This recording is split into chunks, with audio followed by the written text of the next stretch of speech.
Puji Tuhan ya, kita sudah belajar kitab Obadya. Berapa lama sudah? 3 minggu kan? Nah, ini minggu yang terakhir. Jadi 4 kali kita bahas ayat demi ayat. Saya rasa kita akan mengingat untuk waktu yang lama. Ya, apa yang diajarkan Tuhan di dalam kitab yang begitu pendek. Nah, kita baca dulu ya sisa daripada pasal pertama ini. Obadya ayat yang ke-17 sampai 21 ya, itu 5 ayat saja sesungguhnya. Mulai dari 15 sampai 21. Kemarin kita selesai di ayat ke-14 ya. Oke, kita baca bertanggapan. Waktu kamu baca, coba berusaha untuk menangkap apa maksud ayat-ayatnya ini. Kalau ada yang tak jelas, nanti saya jelaskan. Oke, nah, sebab telah dekat hari Tuhan menimpa segala bangsa. Seperti yang kau lakukan, demikianlah akan dilakukan kepadamu. Perbuatanmu akan kembali menimpa kepalamu sendiri. Sesungguhnya seperti kamu telah minum di atas gunungku yang kudus, segala bangsa pun akan minum dengan tidak henti-hentinya. Bahkan mereka akan minum dengan lahap, dan mereka akan menjadi seakan-akan mereka tidak pernah ada. Nah, 2 ayat ini berbicara tentang penghukuman. Nah, pertama tentu kepada Edom, tapi nantinya juga kepada semua bangsa di dunia ini. Ayat 17, tetapi di Gunung Sion akan ada orang-orang yang terluput, dan gunung itu akan menjadi tempat kudus, dan kaum keturunan Yakub akan memiliki pula tanah miliknya. Kaum keturunan Yakub akan menjadi api, dan kaum keturunan Yusuf menjadi api, dan kaum keturunan Esau menjadi tunggul gandum. Mereka akan membakar dan memakan habis sekaliannya. Dan dari kaum keturunan Esau tidak ada seorang pun yang terlepas, sebab Tuhanlah yang beriman dari dia.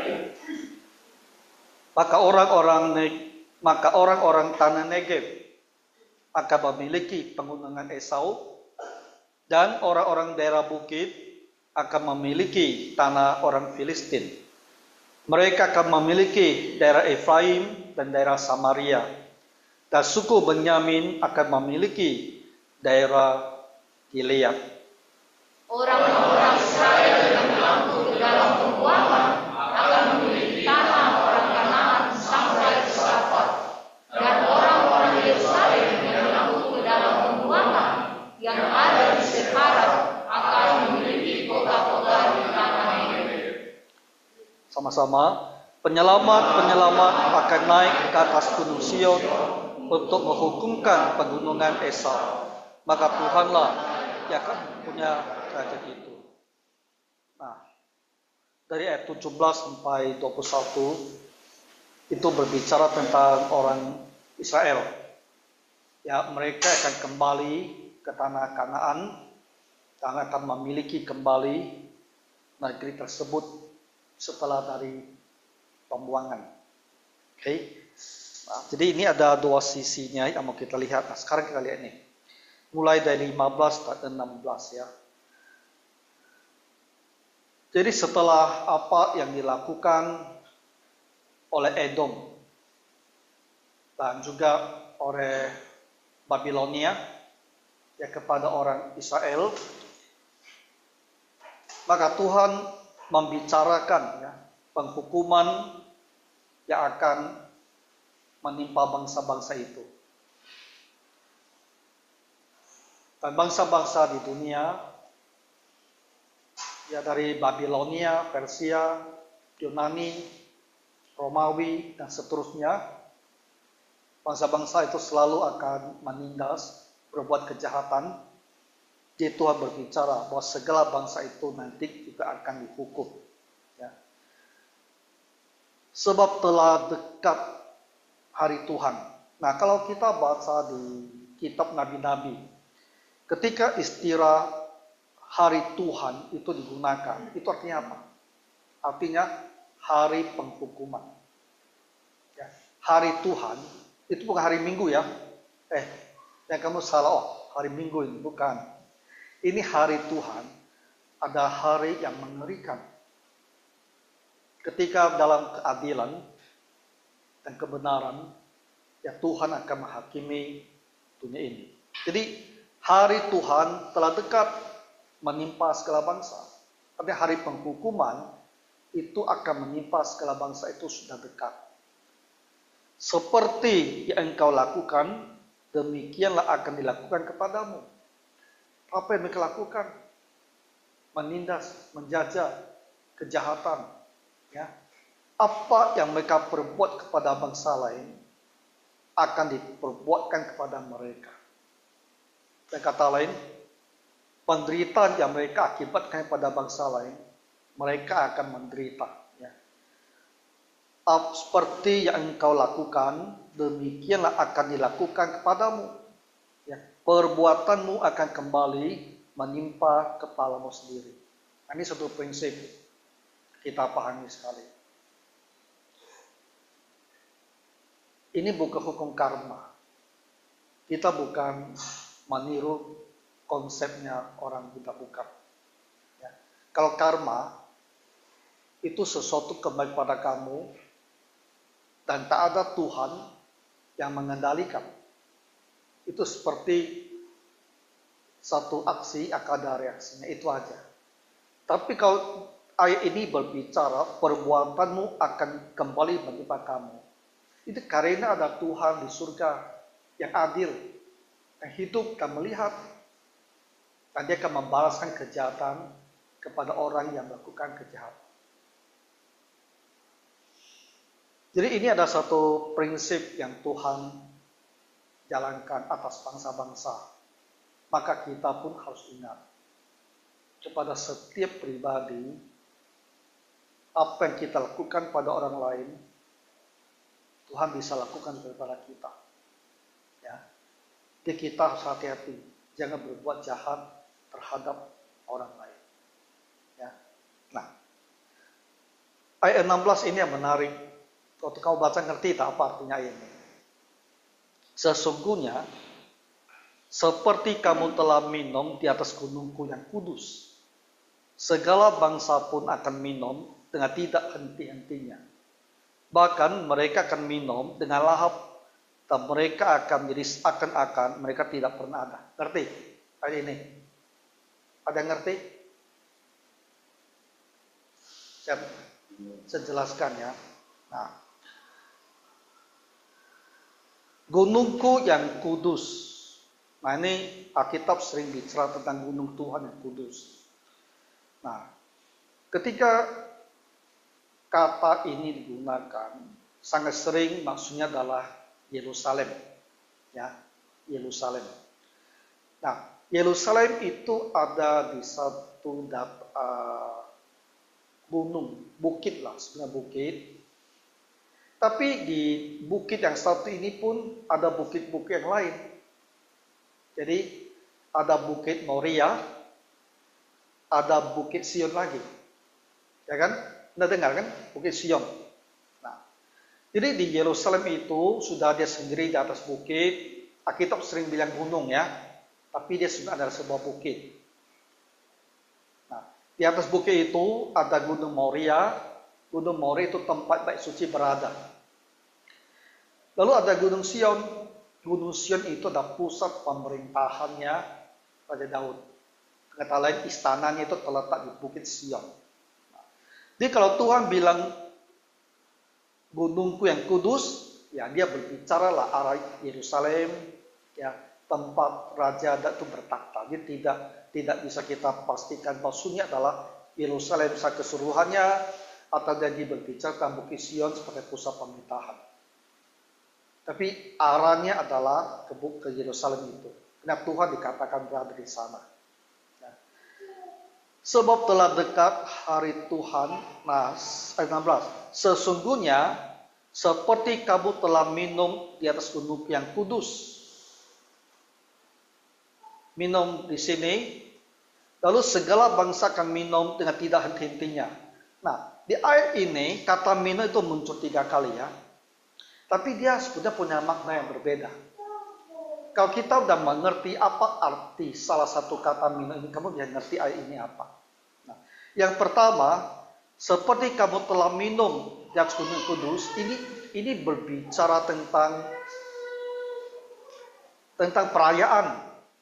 Ya, jadi ketika Yerusalem itu ditaklukkan, ya, ini orang Babilonia masuk merampok, orang Edom kan ikut bersorak situ, dan mereka juga ikut masuk gerbang dan merampok situ. Jadi mereka berpesta di situ. Ya, maka dibilang, kamu telah minum di atas gunungku yang kudus. Ya, orang Edom, kalian berpesta di situ gitu loh. Minum benaran, minum arak. Ya, orang lagi gembira kan pesta begitu minum.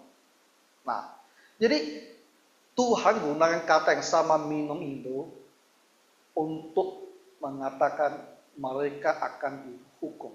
Jadi segala bangsa pun akan minum dengan tidak henti-hentinya.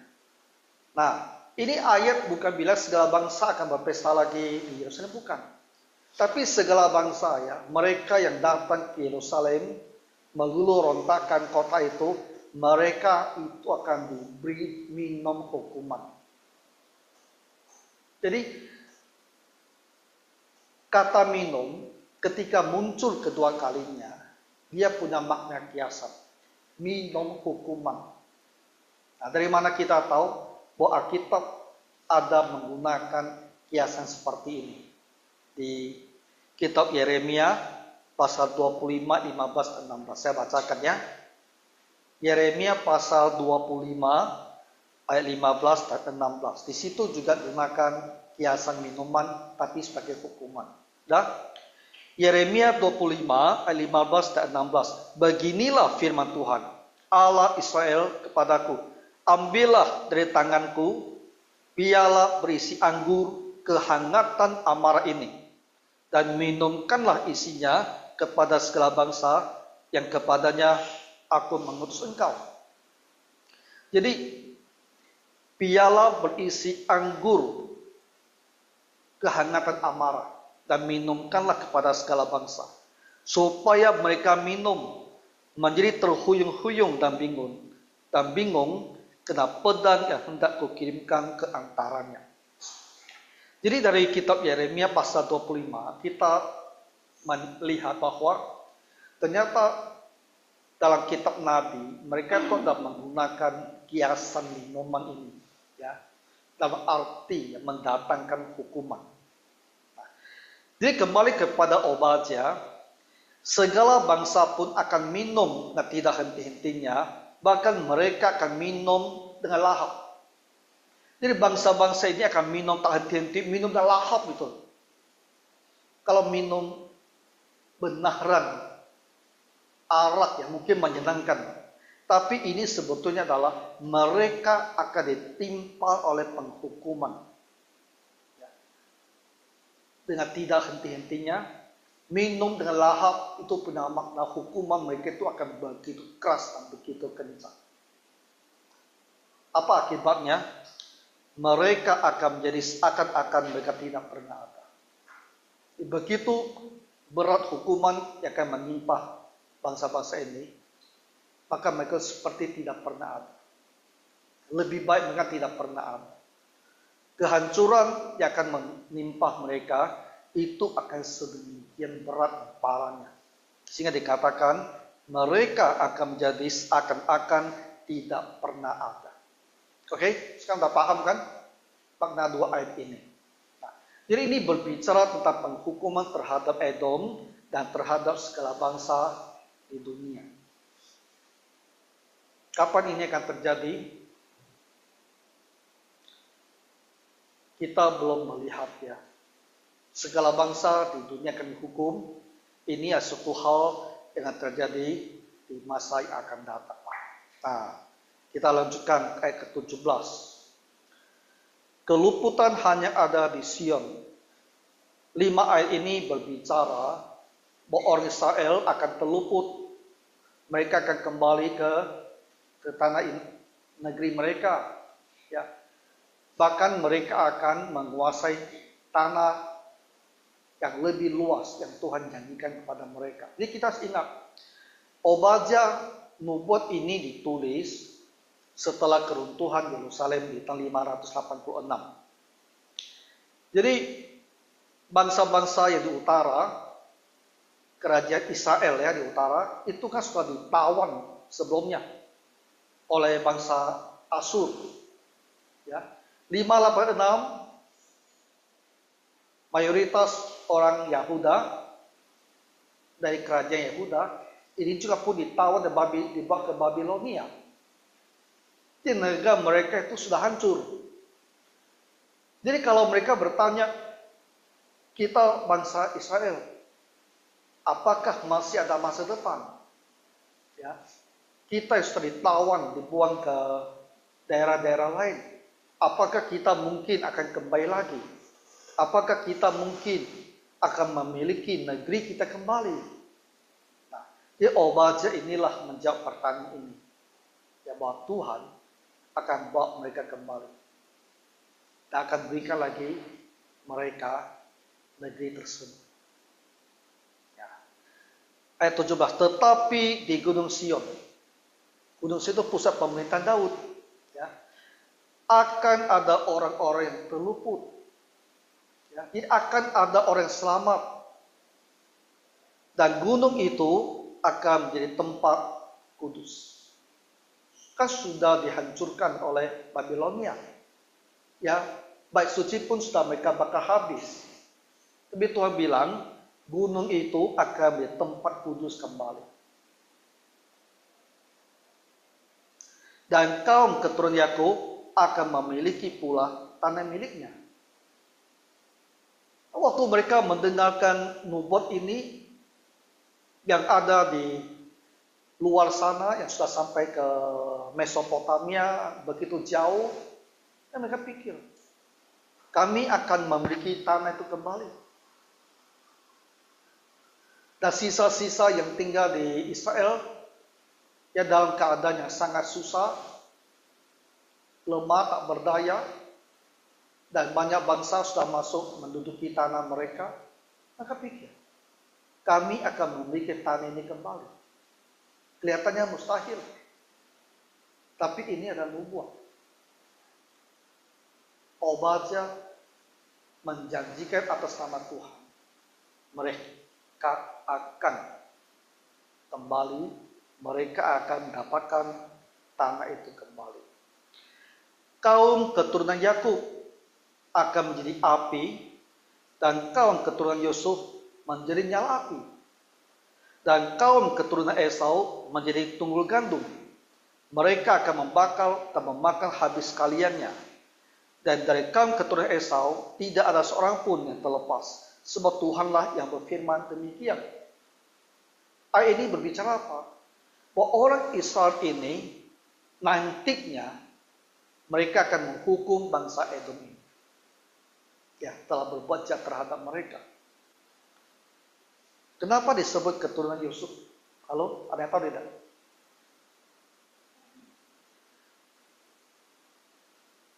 Keturunan Yakub akan menjadi api, kita ngertilah. Keturunan Yakub berarti seluruh orang Israel kan? Yakub.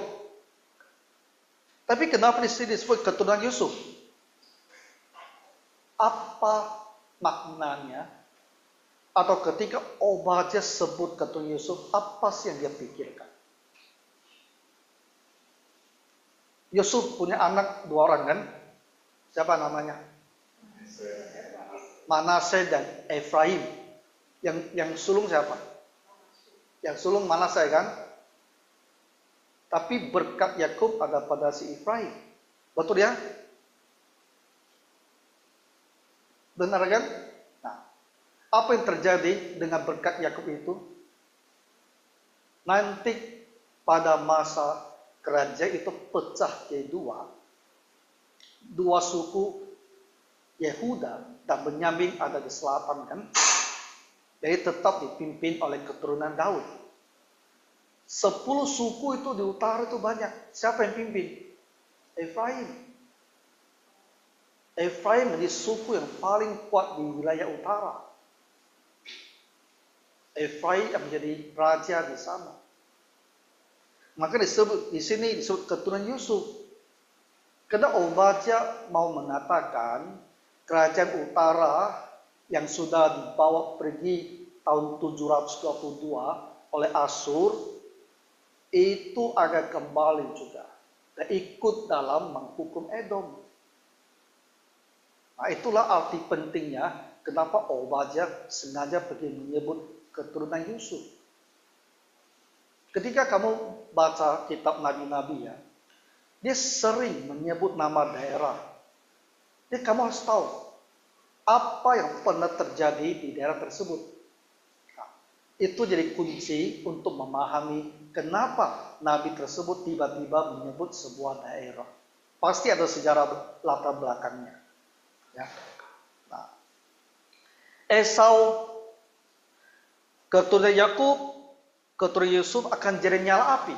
Artinya akan menghukum ini. Sedangkan Esau di tunggul gandum. Tunggul gandum tahu kan? Nah, tunggul gandum inilah yang akan dibakar. Ya. Mereka akan membakar dan memakan habis kaliannya.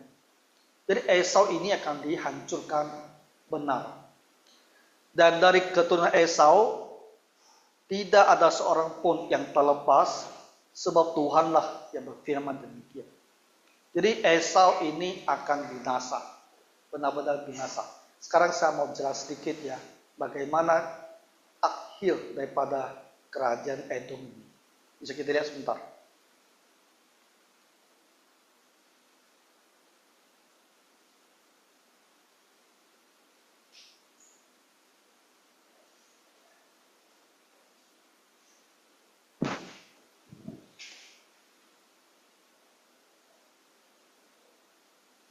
Akhir daripada apa ini? Sejarah Edom. Edom itu kayak Esau, ya. Jadi tahun 553 Yerusalem binasa itu tahun 586. Ya. 586 ke 553 itu ya sekitar 28 ya.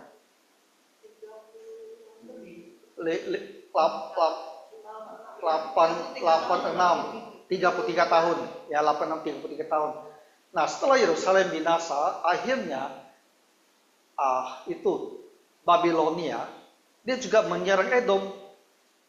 Ini rajanya Nabonidus hancurkan monarki Edom 553. Jadi Edom mengalami nasib yang sama seperti Yehuda. Kerajaannya tak ada lagi. Orang-orangnya masih ada, tapi kerajaannya sudah tidak ada. Nah, itu terjadi 553 untuk orang Edom.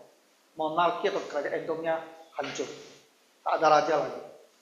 Nah, lalu dari abad ke-6 sampai ke-5, berarti tahun 500-an sampai 400-an apa terjadi? Daerah mereka direbut oleh orang Arab, disebut Nabatea. Nabatea ini satu sukunya lah, tapi ini orang Arab. Ya, dia orang Arab Nabatea dari sebelah timur, mereka masuk dan menggusur orang Edom. Jadi tanah Edom itu diambil alih oleh orang Arab Nabatea ini. Hilang lagi negerinya. Sudah kerajaannya runtuh, negerinya hilang. Jadi penduduk Edom ini lari kemana? Mereka lari ke Yehuda Selatan dan Negev. Abad ke-5 sebelum Masehi, yaitu tahun 400-an ya, wilayah Edom ini Yehuda. Ketika mereka pindah ke daerah Yehuda Negev, mereka tidak lagi disebut sebagai Edom, tapi disebut dengan nama baru Idumea. Ya. Jadi kalau kita baca orang Edom, orang Idumea itu pada dasarnya adalah sama. Itu adalah orang-orang keturunan Esau. Tetapi orang Idumea ini ada keturunan Esau yang dipengaruhi oleh budaya Helenistik, budaya Yunani. Ya, budaya yang ditinggalkan oleh Iskandar Agung, Alexander the Great. Nah, jadi mereka disebut sebagai Idumea. Tinggalnya di wilayah selatan Yehuda dan di Negev. Negev itu padang gurun.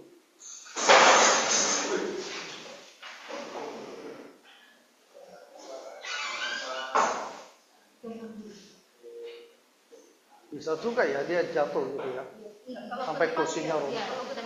Hah? Oke, kalau saat tertentu kita lanjut lagi. Nah, jadi karena jelas itu si Idumea. Nah, lalu yang menarik abad kedua sebelum Masehi, berarti tahun 160-an ya, kerajaan Hasmonea menaklukkan Idumea. Hasmonea ini siapa? Inilah keluarga Makabe. 5 bersaudara. Ya, 5 bersaudara. 5 laki-laki keluarga Makabe. Mereka untuk 100 tahun lebih berhasil mengusir orang Yunani dan mendirikan kerajaan Hasmonea. Nah, pada saat Hasmonea ini berkuasa, mereka memaksa orang Idumea ini untuk masuk agama Yahudi. Hilang identitasnya.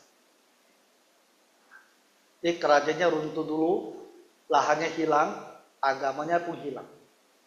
Karena orang Idumea itu menyembah dewa Qos.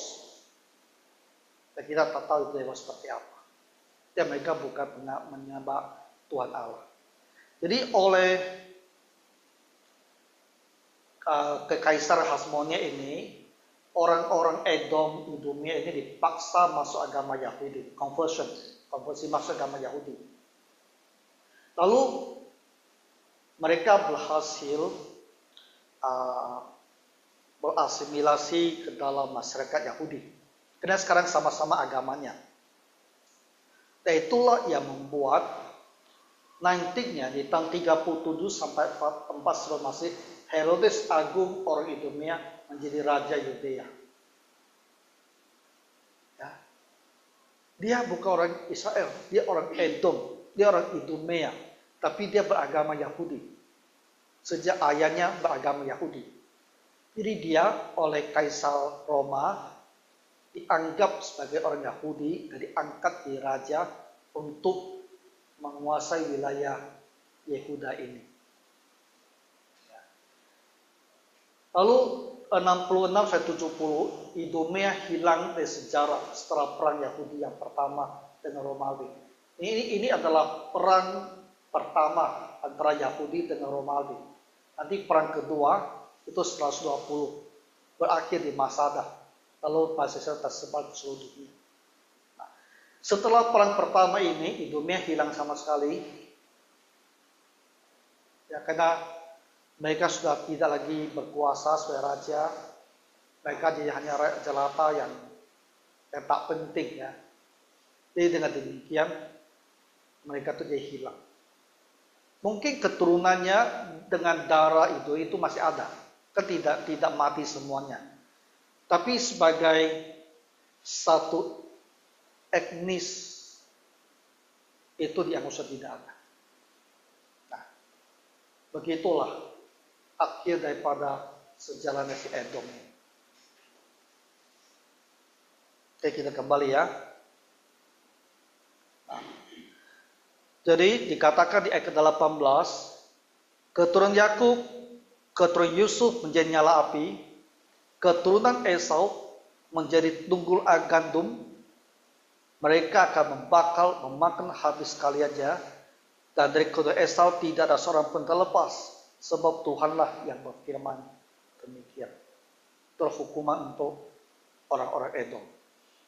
Kasih petanya, saya mau jelaskan ayat 19. Nah, ayat ke-19 Tuhan mulai berbicara bagaimana orang-orang Israel itu akan kembali dan mereka akan menguasai negeri ini. Mapnya memang agak kecil ya. Jangan pelan-pelan. Ke bawah dulu, ke selatan. Ayat ke-19. Nek, jangan-jangan. Saya mau lihat selatan. Naikkan lagi. Nah, Negev itu ada di sini. Ya. Ini Edom nih. Negev ada di sini. Nah, itu wilayahnya padang pasir. Maka orang-orang tanah Negev akan memiliki pegunungan Esau. Jadi Tuhan berkata, nantinya orang Israel tinggal sini akan mengambil alih daerah sini. Tanah orang Edom, tanah orang Esau. Ya. Dan orang-orang daerah bukit akan memiliki tanah Filistin. Nah, ini daerah Filistin. Filistin itu di tepi pantai. Ya, di sini mereka. Nah, daerah sini itu namanya daerah bukit. Karena memang naik ke bukit. Dikatakan orang dari daerah bukit ini akan menguasai wilayahnya orang Filistin. Ya. Pada masa Obadya bicara seperti ini, orang Filistin masih ada di sini. Ya. Walaupun ini ada tanah diberikan kepada Israel, tapi orang Filistin tetap menguasai wilayah ini. Tapi Obadya bilang, tanah ini, daerahnya Filistin akan diberikan kepada orang Israel yang ada di perbukitan. Mereka akan memiliki daerah Efraim dan daerah Samaria. Samaria ke atas. Coba perbesar.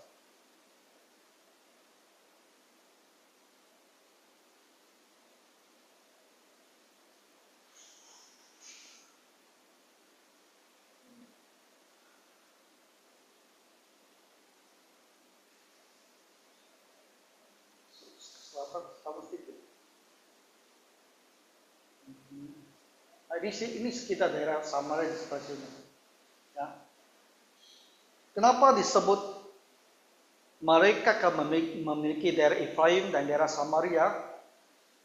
Karena daerah ini ya, dari Samaria, Galilea itu sudah dikuasai oleh bangsa-bangsa asing sejak tahun 722 ketika Samaria dan ibu kotanya kerajaan Israel Utara. Ketika kota itu runtuh, orang Asyur kan membawa bangsa-bangsa datang dan tinggal di sini kan. Nah, jadi firman Obadya bilang, Efraim, mereka akan memiliki daerah Efraim dan Samaria. Artinya daerah ini pun akan diberikan kembali kepada orang Israel. Ya. Lalu satu lagi menarik, suku Benyamin akan memiliki daerah Gilead. Nah, Benyamin itu ada di sekitar sini. Tapi dikatakan mereka akan memiliki daerah di sini, Gilead. Gilead ini adalah Yordania ya pada masa kita sekarang. Yang pada masa dahulu ini ada daerahnya orang asing. Artinya mereka akan diberikan tanah bahkan melebihi daripada sini sampai keluar. Ya. Ayat ke-20, orang-orang Israel yang diangkut ke dalam pembuangan akan memiliki tanah orang Kanaan sampai ke Zalfat. Jadi mereka yang dibuang akan mendapatkan kembali seluruh tanah Kanaan ini sampai ke Salfat daerah sini, Sidon, Tirus utara. Ini daerah Syria sekarang. Ya. Dan orang-orang Yerusalem yang diangkut ke dalam pembuangan yang ada di Sefarat akan memiliki kota-kota di tanah Negev. Jadi orang Sefarat akan datang dan memiliki daerah Negev ini. Orang Sefarat itu daerah apa? Kita lihat satu map lagi. Ini adalah kelompok utama orang Yahudi. Ya, ini kelompok utamanya. Ada lagi yang kecil-kecil. Jadi sekarang kalau kamu ketemu orang Israel, ya kamu tanya sama dia, kamu dimasuk kelompok Sephardim atau Ashkenazim atau Mizrahim. Nah, Sephardim adalah orang-orang dari Sefarat. Nah, ini kata firman Tuhan dari Sefarat. Ya. Sefarat itu menurut tradisi Yahudi ada daerah Spanyol.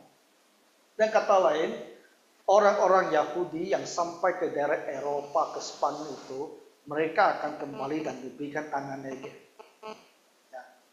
Nah, Ini adalah pembagian kategori besar orang Yahudi pada masa sekarang. Askenazim itu mereka yang di Eropa Tengah dan Timur, ya Jerman, Polandia, Rusia, ya yang parasnya putih gitu loh. Misrahim ini dari timur, ya, yang Timur Tengah, ada Afrika Utara, Irak, Yaman, Mesir, Maroko. Ya. Sedangkan yang ini dari Eropa, Separat. Ya. Oke. Jadi orang-orang Israel itu dikatakan mereka akan kembali, ya, dan negeri ini akan diberikan kepada mereka. 21, penyelamat-penyelamat akan naik ke atas Gunung Sion, ya, yang akan menyelamatkan mereka itu akan datang. Banyak nih. Ini bukan berbicara Tuhan Yesus, ya. Yang setiap kali dengan kata selamat, penyelamat, juru selamat, bukan. Ini adalah pemimpin-pemimpin mereka yang akan naik ke Gunung Sion, yang pusat pemerintahan, untuk menghukumkan Esau, menghukumkan pegunungan Esau, maka Tuhanlah yang akan punya kerajaan itu. Nah, sekarang gini. Jadi ini adalah nubuat yang diberikan oleh Obadya. Pada saat kerajaan Israel, kerajaan Yehuda, pada dasarnya sudah tidak ada. Sudah runtuh. Dan mereka sudah dibuang. Apakah yang hal-hal yang dikatakan oleh Obadya ini sudah terjadi belum dalam sejarah dunia ini? Waktu mereka kembali, mereka dipimpin oleh seorang gubernur, Zerubabel. Gubernur, bukan raja. Dia kembali di bawah kekuasaan Persia. Dan mereka sampai pada zaman Tuhan Yesus di awal pertama tetap tidak merdeka, tetap tidak punya raja, dijajah oleh bangsa Romawi. Sampai tahun 122 setelah perang kedua Damaksada ditaklukkan, mereka tersebar ke seluruh dunia. Tak ada raja lagi. Sampai 1948. Hampir 2000 tahun. Tak pernah punya raja. Tak punya negeri. Tapi satu bangsa yang utuh.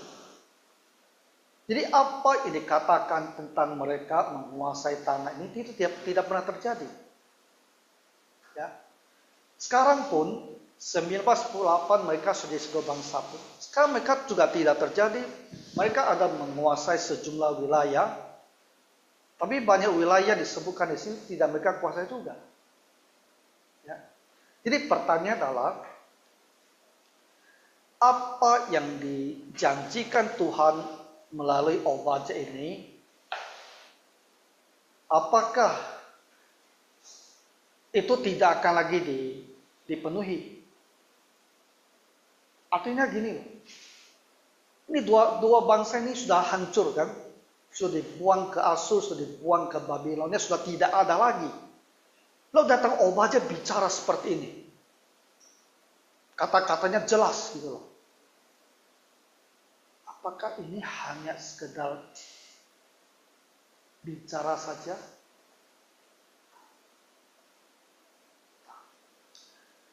Dalam gereja, pada masa dahulu sampai sekarang, terutama mulai abad keempat ya, sampai sekarang, itu kan ada pandangan bahwa apa yang dikatakan tentang Israel itu sudah tak ada. Sudah ada. Jadi mereka tak akan lagi kembali, mereka tak akan ada janji lagi untuk menguasai negeri, itu semua sudah tidak ada.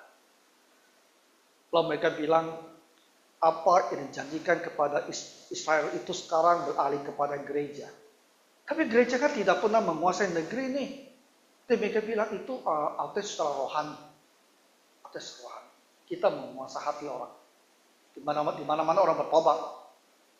Tapi kita pikir, kita tanya, berdasarkan apa kita menafsir firman Tuhan yang disebutkan dengan begitu jelas oleh Obadya itu?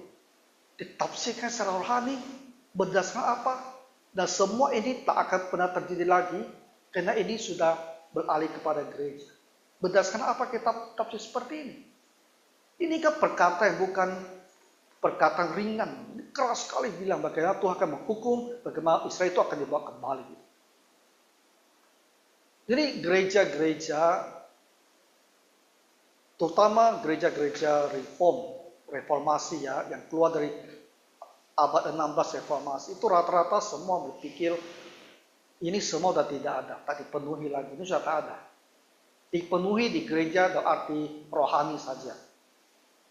Jadi mereka tidak percaya nantinya akan ada satu masa di mana Israel benar-benar akan menerima apa yang Tuhan janjikan, antara lain melalui Nabi Obadja ini. Dan mereka itu kita sebut sebagai amil. Gereja reform, amil semua itu. Gereja GPB ini cuma amil semua. Karena ini semua gereja dari reform Belanda. Gereja Lutheran itu semua juga amil. Karena pada abad ke-16 reformasi semua itu amil. Mereka tak percaya akan ada kerajaan seperti ini. Tapi 300 tahun pertama sejak gereja percaya ada kerajaan seperti ini. Kenapa ada perubahan? Karena mulai abad keempat, Kristen itu menjadi agama negara. Semuanya Kristen. Dan orang-orang Kristen berpikir, kita inilah dalam keadaan milenium. Inilah Kristus dan menjadi Raja.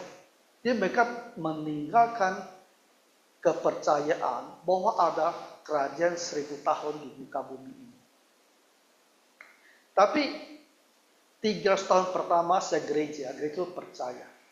Jadi mulai abad ke-18, ketika Israel itu masih belum ada, orang kembali menggali kitab suci dan bilang, apa yang Tuhan katakan ini tak boleh ditafsirkan secara kiasan. Tak boleh dibilang ini telah menjadi gereja. Karena Israel dan gereja tidak sama. Ini harus dipahami apa adanya. Bahwa nanti benar-benar orang Israel akan kembali dan mereka akan diberikan tanah ini. Dan Tuhan yang akan menjadi raja. Jadi mulailah pemahaman bahwa kerajaan milenium itu benar-benar ada.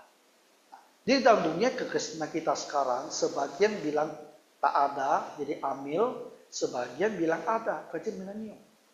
Dan kita gereja Alkitab Presbyterian ya, walaupun doktrin kita adalah reform, tapi ketika kita masuk ke doktrin tentang eskatologi, doktrin tentang akhir zaman, kita beralih, kita tinggalkan pandangan reform yang tak percaya, kita terima ajaran awal sejak gereja yang digali kembali mulai abad ke-18. Jadi GAPI itu ada gereja reform, tapi dalam doktrin adalah primin. Paham ya? Nah, jadi kita percaya semua kata-kata ini itu belum terjadi, tapi dia pasti akan terjadi. Kan Tuhan bicaranya serius sekali gitu. Ya, ini kan bukan bicara omong-omong. Ini bicara dengan sangat serius. Bagaimana mungkin sudah bicara seperti ini, lalu nanti anggap angin lalu saja, tak ada lah, tak akan terjadi. Kita bilang tidak. Apa yang Tuhan katakan itu akan terjadi. Maka kita melihat ke depan yang menuju kerajaan milenium. Jadi kalau dalam gereja kita percaya tentang kerajaan milenium, itu karena di Alkitab ada banyak sekali tulisan-tulisan tentang hal-hal seperti ini. Tentang Israel, yang sampai sekarang itu tak terpenuhi. Dan kita percaya dia pasti harus dipenuhi, dan waktunya adalah nanti di dalam kerajaan ini. Ya, oke, saya pikir hari ini kita sampai sini aja. Ya Tuhan menolong kita. Mari kita berdoa. Tuhan Bapa Surgawi, berilah kami Tuhan kerinduan besar untuk mempelajari firman-Mu, dan kami bisa lebih mengerti apa yang telah Tuhan janjikan di hari-hari yang akan datang. Berilah kami hikmat dan pengertian Tuhan dalam mempelajari firman-Mu. Dalam nama Tuhan Yesus kami